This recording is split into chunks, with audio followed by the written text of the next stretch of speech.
Class में एक लड़का था, नाम रखा हमने मिठा था। उसका था एक दोस्त तो उसके साथ ही रहता, अपने दिल की बातें वो उससे ही तो कहता था।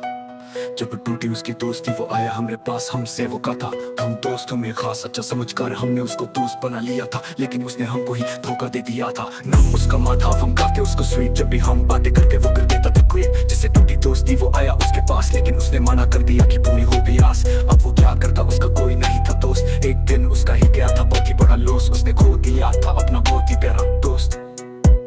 क्लास में एक लड़का था, नाम रखा हमने मिठा था। उसका था एक दोस्त तो उसके साथ ही रहता था,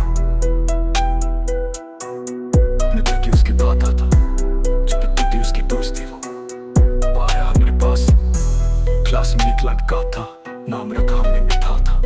उसका था एक दोस्त तो उसके साथ ही रहता, अपने दिल की बातें वो उससे ही तो कहता था। टूटी उसकी दोस्ती वो आया हमारे पास, हमसे वो कहता तुम दोस्तों में खास अच्छा समझकर हमने उसको दोस्त बना लिया था। लेकिन उसने हमको ही धोखा दे दिया था। नाम उसका माथा, हम कहते उसको स्वीट। जब भी हम बातें करते वो कर देता था क्विट। जिससे टूटी दोस्ती वो आया उसके पास, लेकिन उसने मना कर दिया कि पूरी